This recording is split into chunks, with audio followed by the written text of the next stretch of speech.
104 депутат қаршы, 328 депутат яқылап шықты. 2019 елдан пенсия яшын көтеру бойынша қанун проектінің бірінші оқылышта қабыл еттілер. Екінші оқылышқа қадар нинде түзетмелер кіртілерге тиеш. Эфирда тояуны нұқтасы тапшыруы. Студияда Венера Аитова, есенмісіз. Хәлі кеш мұқтарам қынақлар, алдай аңғыраған фикірге қарашығызына темелер ашада жеткіре аласыз. Қызылға басып келешме өгізіне, ешілге басып келеші өгізіне ақ нейтралитет формасында. Хатын қызларына 63, иратларына 65 яштан пенсияға шығаруға қаршы шығушылар арасында белгілі ишеткән сіздерінде ЛДПР, КПРФ, СССР, Справедливая Россия партиялары. Хафиз абый, бірінші сұрауны да шоңқырасыздан башлысы келе, міне бұл қанун проектіне қаршы шығушыларының ең қорыққаны бір нәрсе. Нәрсе қорқытта ең? Ең қорыққан нәрсесі исәнліге болмайша, көче болмайша, нечеген ол станокқа басын, конвейерға басын, хирург үстел артында ішлесін, парикмахер басып тұра. Бұл мүмкін түгіл. Иқтисадын нығытмайша, экономика етмейша, еш орынлары ясамайша, инфраструктураға ақшаны салмайша, бұл яшыны көтерге керек ме? Біріншіден, екінші оқылыш бұларға тиіш түгіл. Путин да, Володин да, Медведев да бұл законына кереден қаршы түшіп, кереден оларға тиішлер, хәм 30 жылға қадар бұл законны көтерге ярамай. Еш орынлары ясарға, исәнлікні нығытырға, социал яқтан да, финанс яқтан да елінің көтені нығытмейша механизміне артыр болмай. Қатын қызларға 8 жыл, иратларға 5 жыл. Иратларының 58% бұл яшқа қадар яши алмай. Қатын қызларының 10% яши алмай. Шының үшін Путин әтті бет 2005 жылына. Пока мен президент, мына бұл пенсияларының яшын арттыруға мүмкін түгіл дейді. Шының үшін мен қаршы түшем, біздің митингларда болса, біздің партиямызда қаршы, біздің халқымызда қаршы, мен Путинді құлақ салыр деп есеплеймін. Хафиз абай, екінші яқтан қарасаң, жылық ғұмыр ұзынлығы да ұзыная деп әйтелер бет, зұрая. Демек, біздің көплер әлі пенсия яшында да өзлерін бек яқшы хесетлер. Ғұмыр ұзынлығы ұзая да бет, аның исәнліге ұзаймы, исәнліге. Шул темаға айтып кетесім келе. Біз беттенді театрда ішләгәш, менің әйтесім келе. Мирхайдар Фәйзинің Ғалия Бану спектаклі бар. Онда Бәдри Қарт Ғалия Бануның әтесі беттенді. Онда язып қойылған 40-45 яшәрдәгі ауыл қарты деп.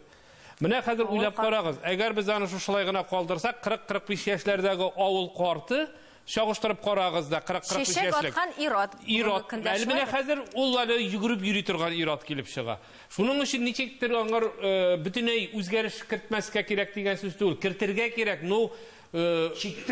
кешіктірерге керек, һәм аны әкірінләп кіна халықны әзірлерге керек башында, һәм икенші іші еттіріп, онда уже әрбір кішінің айырым, түрлі профессия кішілері бар, трактористлар бар, ауыл кішілері бар. Ауыл кішілері 60 яшта инде машина йөртүчеләр, аларның берсе дәген машинаға отырып йөри алмыйлар. Шуңар күрә аны шушы 40-45 яш белән 70 яшны бер ничектә хәр чагыштырып булмый. Шуның өчен әкрен генә аны эшләргә, халык белән киңәшләшергә кирәк. Булай иштәге чемпионат мир вакытында гына шоп иттереп китеп чыгардылар да, менә шулай иттереп. Аны әкрен ел сайын бит ул әкрен генә керәчәк, ул иртәгә укырып китәчәк. Венера. Менә мин театр кешесенең сүзен дәвам иттереп әйтим. Гафур Каюмов дигән драматург, язучы бар иде. Менә шушы көннәрдә ул Арчада шушы үзенең сәхнә әсәрен куйганда егылып төшеп һәлак булды. 59 елга. Бу кеше пенсия алмас иде. Әгәр дә ул яшәсә, киләсе елга аны әйтерләр тагы 1 ел эшләде инде. Ә бит бу кеше һәм тагы миллионнар ничә 30 ел буе түләгәннәр пенсия фондына. Һәм башка бик күпләр менә шулай барганда килеп чыккан бу пенсия реформасы ясаган вакытта ниндидер хәрәмләшү нигезендә эшләгән пенсия системасы. Аны чынында үзгәртергә кирәк. Ләкин менә мин күптән инде пенсия алам, ләкин алган вакытта мин уртачадан 3-4 тапкыр күбрәк ала идем. Ләкин миңа шул куйдылар ул вакытта җыештыручы әбинең чакына югарырак иде. Ни өчен алай куела? Аннан соң 3 тапкыр артып китте. Аннан соң шып туктады. Ягъни менә мин карыймда пенсия фондының биналарын бөтен Россиядә 30-40 урында шундый биналар. Ягъни бу система акча җыю пенсия системасын үзгәртергә кирәк, ләкин кешенең яшен үзгәртеп кенә 8 яшькә хатын-кызларны яшәртеп кенә ул реформа булмый. Мин үзем менә патшаларга да, дәүләткә дә каршы түгел, уңай, ләкин бу эшне мин хәрәмләшү һәм индидер имансыз кешеләрнең президент президентны хилафлыкка кертүе, ялганлап, алдап ышандырганнар дип уйлыйм. Ни өчен имансыз дип әйтәм? Менә карагыз, чемпионат вакыты. Шушы чемпионатта халык исергән вакытта шап Гол дип кычкырган вакытта. Шуннан соң шап НДС, шап тилләр турындагы канун. Бу сәяси технология, бу сәяси технология ысулы белән кешеләрне алдар өчен хакимиятне ялгышлыкка кертергә эшләнгән эш. Шуңа күрә моны үзгәрткәндә бөтен даирәләргә дә айнырга кирәк. Менә шушы кешеләрнең нәрсә теләгәнен белергә. Шынбарлыктан чыгып эш йөртергә кирәк. 65 яшьлек механизаторны мен үзебезнең авылда хәтерләмим. Кем тракторист булып эшләде. Алар машина йөртүчеләр әле яшәде 65-кә хәтле. Мен тракторчыны хәтерләмим, механизатор. Кырда авыл сиптереп йөргән, гомер буе тракторда. Әгәр дә берәр хәрби системада складта утырса, яки бухгалтериядә, яки милициядә, ул 40 китә. Тагын бер күренешне күз алдына китерегез әле. 63 яшьлек сыер савучы буламы? Шиләкләре бетоннарын күтәргән 63 яшьлек карчык эшли аламы сыер савучы? Эшләргә мөмкин, барысы да эшләргә мөмкинме? Менә ансы да бар бит. Минем күргәнем юк. Ул менә монда медицинада кешеләре бармы? Ул мөмкин түгел. Чөнки төрле һөнәрләр түгел. Ул бар шәһәр кешесе, бар физик хезмәт кешесе, бар авыл кешесе. Ул мөмкин түгел. Шуңа күрә аның bütün нечкәлекләре уйлап бетерелергә тиеш. Һәм без бу законны бер көндә кабул итәбез. Без түгел. Дума. Әмма ул бит мәңгелеккә, гомерлеккә. Ул шуңа күрә кабул иттең дә оныттың булса бер хәл булыр иде. Шуңа күрә барыбер аңа кире кайтырга туры киләчәк. Чөнки шынбарлыктан чыгып эшләргә. Менә карагыз әле. Монда бит әле хөрмәтле кунаклар переквалификация турында шуңа күрә сүз бара. Монда бит шул ук кешеләр, шул ук станокта эшләү түгел. 60 яшьтә ничек кешене укытып була? Аның уку мөнәсәбәтендә, укуга теләге дә яңа профессияларга уже узган һәм тузган. Ул бәлкем гадирәк профессиялар. Гади профессия эш урыннары коясың. Путин әйтте, 24 миллион эш урыны ясамыз 6 ел элек. Укып була, менә 70 яшьтә дә чит тел өйрәнергә кирәк. Китап укып була, укымасаң маразм килә диләр. Китап укып була. Яңа профессияларга, аның профессионал булырга мөмкин түгел. Әйтегез әле. Россиядә пенсия 13,600, социаль пенсия 6,600. Ник аны күтәрмиләр? Елга 1000 диләр. Сез карагыз Прибалтикада 280 евро. Сез карагыз Финляндиядә карагыз почти 2000 евро. Германиядә 1800, Франциядә 2000 евро. Бу 100 меңдән артык дигән сүз. Ник ул турыда әйтмиләр? Шуның өчен механизмны күтәргә ярамый. Эш урыннары акча юк диләр. Нәкъ шушы мизгелдә Шамил әфәнде сезгә сүзне бирәсез. Сез акча бар. Менә шушы мәсьәләдә әйтәсем килә, шул акча юк шул. Акча бар. Менә карагыз әле. Кайда барсың? Менә карагыз әле. Чечендә түли 13% налог. Эшчедә түли, самый врачта түли. Баса беренчедән прогрессив ясарга ник арда худың зур штонгар налог күп булыр диш. Икенчедән, әйдәгез әле кертик виноводочные изделия государственной монополии. Üçüncüden, nefret, gaz, energetikadan oligarxlar günlerine 3,5 milyon alırlar diler. Niçin halk faydasına işkərtməzkə? Niçin prirodni ritini almazkə? Başka problemalarını hal ettirge kerak deb aytasınız. Başka проблемалар түгел, пенсияны проблемасын. Сугыш балаларына бирә керек улакчаны. Между прочим, Россия мына ярты елга 1 триллион 800 миллиард сум акча алды табыш. Шуның 140 миллиардын гына кулландылар. Ник бирмәскә? Шамил әфәнде. Бу мәсьәләдә әзрәк кенә конкретизация кирәк инде. Чөнки пенсияны түләү өчен пенсия фондына бит акча бара, бит. Шул килгән акчаны гына бүлеп була. Акча килмәсә бүлеп булмый. Акча килер өчен эш урыннары ясый әле менә. Менә бүген 91 елны илебездә СССРда, потом Россиядә 65 мең предприятие бар иде. Шуның калды 4 мең ярым гына. Банкрот иттеләр, саттылар, акчаларын кисәгә салып куйдылар. Анысы узган хәлләр, аны кире кайтып булмый. Менә Путин 24 миллион эш урыны ясамады. Менә эш урыны, аннан налог килә. Хафиз әфәнде, 6 эшләгән кешегә 5 пенсионер туры килә дигән сүзләр йөри. Бу ни дәрәҗәдә? Анысы ул хәзер дөрес түгел инде. Менә бер пенсионерга 1,4 эшли торган кеше. Бүген көндә Россиядә 1000 кешегә 1000 эшли торган кеше 1915 кеше. Әйдәгез конкрет соннарга. Менә соннарга килсәк, бер елга пенсия фондының Россиянең бюджеты 8 триллионнан әзгән артыграк. 8 триллион җыела, аны тараталар бөтен пенсионерларга. Ул кайдан килә менә шул 8 триллион? Эш урыннарына? Юк шул. Зарплата да. Страховой түләүләр һәр кешенең эшләгән җиреннән пенсия фондына килә торган акча шул 8 триллионның 4,142 триллионы гына килә. Калганын дәүләтнең запас фондларыннан түлибез. Мөмкиндә пенсия фонды банкрот. Запасның бит дәүләтнең пунктлары, нефтләре, газлары кем кулында? Ничек алардан килгән табыш чит илнең Америка банкларында кала? Акча турында гына сөйләшсәк, кешенең яшәүе күбәя 65, 70, 90 ел яшәсәк тә, иң мөһимен онытмаска кирәк. Аның гомеренең сыйфаты булырга тиеш. Менә кеше 70 яшендә бер сыйфат, 60 яшендә икенче сыйфат. Без эшләгәндә кеше үзенә өметләр төзи. Мин хәзер эшлисем дә килә, көчләрем дә бар, минем һөнәрем дә бик яхшы. Ләкин бу акчаларым миңа үземә генә түгел бит, балаларыма да, мин үземә ял итәргә дә телим. Шуның өчен бу булган пенсиямны аны да кулга кертмәсәк килә дип. Шуның чакта кешенең аны алмаса, гомере зынарак булса, сыйфаты кешенең гомеренең сыйфаты булмаса, аңардан файдасы да булмый. Аңар яңа эш тапсак та, аның эшенең сыйфаты начар була. Инере, карагызлы. Запытта ире үлсә хатынына, әтиеләр үлсә балаларына мына бу пенсиядан җилгән акча кире кайта. Бездә бит кире кайтмый. Ни өчен? Дәүләттә кала бит. Сез дәүләттә акча юк дисез. Мына бер генә мәсьәлә китерәм. Әгәр дә безнең золотой валютный резервы Америка банкларында 560 миллиард доллар ята икән, резервыбыз бар икән, олигархларга почти 600 миллиард доллар акча. Ни өчен иң бай ил, иң ярлы халык? Халык файдасына, мәнфәгатенә, ихтиҗына эшләтергә кирәк безнең булган балыкларыбызны. Анарга политическая воля җитми. Шуның өчен акча да бар. Әмма ни рәвешле моны эшләрбез? Моның турында сөйләшүбезне дәвам иттербез, рекламадан соң бездән аерылмагыз.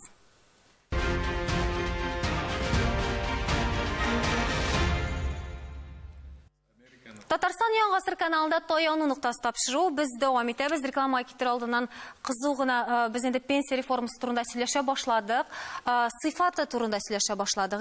Чыннан да пенсияга чыкканнан соң да кемнәрдер эшли ала, кемнәрнеңдер анда мөмкинлеге юк. Эшләүнең дә сыйфаты бар, яшәүнең дә сыйфаты бар. Хафиз абый да әйтеп киттеләр инде. Монда акча мәсьәләсе дип. Менә безнең килеп чыга бит ничек? Безнең Америка белән чагыштырырга тотыналар. Америкада, менә Финляндиядә шушылай булай. Ну, аларның менталитет бөтенләй анда икенче төрле кешеләр яши һәм бездә бөтенләй икенче төрле кешеләр бит. Алар белән чагыштырган булалар, алар менә Америка тегелә икән, булай икән. Ну, бездә бит халык бөтенләй икенче төрле. Шуның өчен бунда теге элекеге акча мәсьәләсе шулай да бары мөһим. Кеше бөтен җирдә дә бер төрле кешенең Аллаһ Тәгалә хакында да ашарга, эшәргә, яшәргә, вакытында ял итәргә, китеп барырга тиеш. Мен дә менә сүземне алдылар, Америкада булырга туры килде. Берничә ел элек безне анда иҗтимагый хәрәкәт вәкилләрен чакырганнар иде. Нәкъ менә максатлары Америка тормышының ничек төзелгәнен күрсәтү, социаль яклау. Мен менә бүген әйтә алам, без Американы куып җиттек. Нәрсә мәсьәләсендә. Без һәр вакыт алар белән сүз көрәштерәдек, койса система яхшырак. Алар безгә әйтә иде, сезнең хезмәт хакларыгыз түбән, сезнең тегесе юк, монсы юк. Без һәр вакыт менә шул әңгәмәләрне бетерәдек бер аргумент белән. Сездә ничә яшьтә пенсияга китәләр? Алар әйтәләр 65. Без әйтәйдек, бездә 55-тә хатын-кыз, 60-та ират дигәннән соң, шуның белән безнең әңгәмә бетә торган иде. Чөнки бу турыдан-туры кешенең яшәү шарты, аның комфорты, менә бу яшәү шарты. Әйе, хезмәт хакларыбыз азрак булгандыр, пенсиялар да азрак булгандыр. Юк инде. Әмма яшәү сыйфаты ул пенсия белән дә билгеле. Иртә китүебез күп очракта менә компенсация ясыйды, менә бу булган кимчелекләребезгә. Бүген Американы куып җиттек. Ашашма бер сүз әйтәм.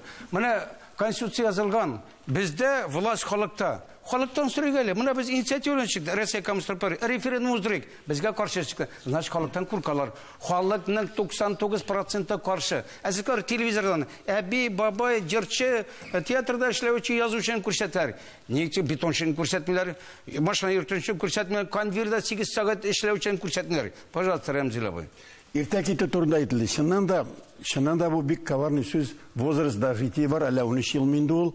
Менә хәзер Гомәр әфәнде әйтте, сыйфат, яшәү сыйфаты. Чыннан да бу сыйфат турында әйткәндә, бөтен кешедә пенсионер булачак.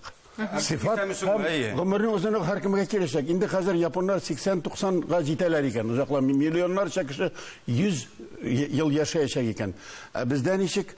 Хәзер авылларда шифахана юк. Участковый больницалар районга күчерелде. Инде хәзер бер менә безнең күрше авылда 6 чакрымда бар, ул юк. Шуннан мин ишеткәне бар, ул рәсми түгел, ләкин гайр рәсми. 70-тә үткән кешегә скорый чакырып карагыз. Эксперимент чакырып карагыз. Какой возраст? Фалан тегән диләр дә, тегеләй булай әйтмиләр, килмиләр. Ягъни инде шушы озаграк яшәгән кешенең гомерен күпсенү. Ягъни 12 түгел, кайсы кеше бит аның әби-сәби 30 ел яшәп ташлый, әйбит. Ләкин аның беренче ул балаларда карый. Аннан соң менә пенсия алып, менә безнең кебек эшләп биргән кешеләр начармыни? Пенсия гына яшәп булмый, булдырган кеше эшләсен, ләкин не шушы мискин пенсиясын кешенең кисәргә, башка пенсия әз булганга эшлисезме? Көч күп булганга, көч күп булганга, тәҗрибә күп булганга һәм пенсия белән генә әз түгел ул. Барыбер пенсия белән генә канагат яши торган кеше мин күргәнмен. Сезнең кебекләрдә күп бит, Римзил абый. Менә карагыз әле. Кибет янында әбиләр сатыш ябалар. Базарда да саталар. Койгана сатмыйлар, юлларда аларга ул пенсия җитмәй бит. Менә сез карагыз әле. 3 еллык пенсияда хаким яшында эшләүчеләр 32%, калган 28 исәнлекләре юк. Шуның өчен эшләгән кеше эшләсен, 30 елга кадәр 2000 бу пенсия реформын туктатырга, анча экономия эш урыннары ясарга, социаль якта, медицинаңнан, трудовой труд ягынан. Кем эшләсен, кем теләми, шулар пенсия чыксын. Әзерлексез бу реформа барга ярамый. Гомернең сифаты ул киләсе көнгә ышану дигән сүздән килә. Минем пенсияга килгән чакта кешенең ышану булса, киләчәк көнгә аның эше дә яхшы. Ышанысы булмаса, шул чакта эш бушулар килеп чыга. Эш бушулары күп булгай, шул чакта психосоматик авырулары да ышаныч юк, шулай бит. Психосоматик авырулар чыга башлый. Искетеге хроник авырулары күбәя башлый. Шул чакта ул кешегә аңарга акча күбрәк әрәм итәләр түгел инде, аңарга аны даваларга кирәк. Сез стабильлек турында әйтәсез, беренче чиратта шулай бит. Менә Владимир Владимирович Путин пенсия реформасына карата шулай үз фикерен әйтте. 70 ел элек кабул ителгән пенсия системасы билгеле, инде ул үзгәрешләр таләп итми түгелдер, шулай бит. Таләп итә, әмма әлегә тәкъдим ителгән бер вариантта ошамады, ул камил түгел дип җиткерде безгә. Әгәр дә бу килеш калдырсак, бюджет шартлаячак, ягъни пенсия кимәячәк һәм ярлы кешеләр артуына китерәчәк дип белдерде. Шамил әфәнде, менә сезнең карашыгыз. Мин һаман да шул акча мәсьәләсенә әйләнеп кайтам. Тарихи яктан искерде дип әйтергә буламы бу системаны? Менә 70 ел эчендә. 70 ел эчендә нык үзгәреше 70 ел элек уртача кешенең гомере Россиядә 34-40 яшь. Шуңа күрә 60 яшькә кадәр беркемдә яшәмәгән. Ул вакытта пенсиягә чыгучылар бик аз булган. Пенсия фонды рәхәтләнеп яшәгән. Хәзер мин сезгә бит инде соннар китердем. Пенсия фонды үзенең ярт акчасын ала. 1970 елны 143 эшләүчегә 27 пенсионер иде. Эш урыннары күп иде, зарплата әйбәт иде, пенсиясе дә әйбәт иде. Икенче яктан мин каршы чыгам. Ни өчен менә бу 25 ел içinde bir güne reformada халык мәнфәгате ихтиҗына җавап бирү. Халыктан сорагыз әле. Конституциягә каршы килә менә бу реформа. Өченчедән, әгәр дә реформаны әзерләргә икән, аны бөтен яктан да әзерләр кирәк. Путинга реформа ошамыйды. Реформа кыз бала тигел кегә бирергә. Ул халык файдасын эшләргә тиеш. Эшләми икән, Путин әтергә тиеш. Туктатырга. Кыз бала дигәннән карагыз әле. Хатын кызлар бала таба һәм үстерә. Күпме хезмәт итә алар, өйдә дә эшләй. Оларга 8 ел арттырып ташлаганнар. Геноцид. Инде бу, демәк бу шушы факта күрсәтә, бу уйланмаган эш, халык белән киңәшелмәгән эш, яки хакимиятне алдаштырып, буташтырып, ялгыш проект тыкканнар һәм кызганычка каршы хәзер иң яры хакимияткә шундый тиле проектларын тагу галәмәтләре бар. Бу ни өчен була? Җәмгыятьтә халык белән обратный связь киңәшү булырга тиеш. Төрле катламнарда тыңларга кирәк, төрле партия, төркем, төрле һөнәр кешеләрен тыңларга, төрле төбәкләрне тыңларга тиеш. Бу әгәр дә вертикаль команда буенча гына хәрбиләрчә генә яшәсәң, әлбәттә теге күпчелек тавыш белән кысабыз да, Росгвардиядә бар, Тавышбердә бар, Озар Тумалыбыз җиңәбез дип. Менә карагыз әле. 328 депутат Голосовать бу реформа уздырырга. Сез карагыз алар нинди партиядан? Не үшін КПР, Справедливость, ЛДПР кошы чыкты. Сіз карагыз нинди митинглар бар. Кулак салырга, халық белән киңәшергә. Барысы да аңлашыла. Мен үзем пенсияга чыгып өлгердем. Аллага тапкыр. Сез чыгып өлгердем. Минем элекәшләргә электинде берсе 63-тә чыга, икенчесе 65-тә чыга. Ул кадәр чыксыннар. Кайгырмыйлар инде ул кадәр. Мен ул турыда әйтәсем килә. Пока кайгырмыйлар, исәнлекләре бар. Исәнлекләре китсә, сразу уйлаячаклар. Статистиканы карасак, дөньяда 200-дән артык ил, шуларның яртысында 100-га якын илдә пенсия яшы 65 яш. Хатын кызларны айырмаганнар. Юк, Америка турында гына түгел. Юк, әйдәгез әле шушы мезгилдә видео 65 яшьтән кайтты 62 яшькә. Үзегә әле шушы мезгилдә аннары дәвам итә. Карагыз Украинаны. Швециядә пенсияга хатын кызларда, ир кешеләрдә 65 яшьтән чыга. 67 яшькә хәтта алар эшли алалар официально. Инде тагы да эшлим дигәне, ул яхшы специалист булса, алар эш урыннарыннан яңадан килеп чакырып алалар. Эшләргә теләмәгәннәре рәхәтләрен дөнья буйлап ял итеп йөри. Пенсия уртача 10,000 крон түләнә кешегә. Бар 12,000 алганы да, 14,000 алганы да, 16,000 алганы да бар. Ул профессиядан тора. Нинди профессияда, нинди эштә эшләгәненнән тора. Пенсионерлар Швециядә рәхәтләнеп, илләр буйлап ял итәләр, йөриләр, путешествие диләр инде әймә. Үзләре өчен яши башлый. Шуның өчен менә ике гаиләдә 2 кеше булырга тиеш. Икәү булсаң, бер пенсияң ашарга да, квартира хакы түләргә дә җитә, башка кирәк әйберләр алырга да җитә, ә менә икенче пенсияга рәхәтләнеп яшәргә була. Бәлкем, иншалла, бездә дә шулай булар. Менә Венера, бездә бер качан да булай булмый. Норвегиядә яхшылык өчен шулай бит. Норвегиядә уртача шакы 185 мең, а пенсия 74%. А бездә Татарстанда 34 мең диләр. Шуның 34%-ына бара пенсияга 10,300. Кая читилгә барырга? Крымга бара алмыйлар. Бездә 34 меңгә кадәр җитәчәк дип әйтәләр бит. Әгәр дә ай сайын арттыра башласалар 1 меңгә. Ай сайын түгел, елга 1 мең диләр. Халыкны дөрес. Халыкның канәгатьсезлеге тагын килеп чыга бит, менә 10 ел элек хәтерләсәгез, хәзер бөтен кешенең игътибары китте менә шушы яңа пенсия яшенә. 10 ел элек кемнәр хәтерләй, негосударственныйга күчтеләр, яртысын организация күчтеләр. Анда күчкәне ник хәзер берседәген эндәшмисең, кая китте? Юк, улакчалар юк, үзләштерделәр. Менә хәзер эзли башлыйлар, менә хәзерге нигә пенсиягә чыгарга кеше чыга бит. Анда негосударственныйга да барып карый, тигендә дә барып карый, монда да барып карый. Ахырын табып булмый бит. Мансур бәй, сез чыктыңызмы митингка? Митингка йөргәнем дә юк. Йөргәнегездә күп кеше бит менә безнең диван экспертлары дип атыйлар инде. Безнең идея канәгать түгел, чыгучылар аз 6,000 анда 12,000 диләр. Шын канәгать булмаган кеше, бәлки шуны күбесе канәгатьтер. Бу бит күп саннар түгел. Канәгать кешеме, канәгатьсез кешеме ничек митингка килә? Потому что монда 25 ел башланган реформа каршы киләләр. Медицина бөтенсе түләүле, образование түләүле. Менә карагыз, институтта, университетта бер факультет укыр өчен 196 мең түләргә кирәк. 34%. Юк. Пенсионерлар балаларына булышалар шул пенсиядан. Шуның өчен митингдә әйтеп киттеләр, кемнәр килгәне. Менә нишәргә аларга актив тормыш алып баручылар, как раз пенсионерлар бит инде. Менә аларга каядыр барырга кирәк. Нишәсеннәр инде алар мискин. Пенсия кичкенә, менә митингка йөри башлыйсың инде, кая барасың? Әле минем пенсиягә ерак.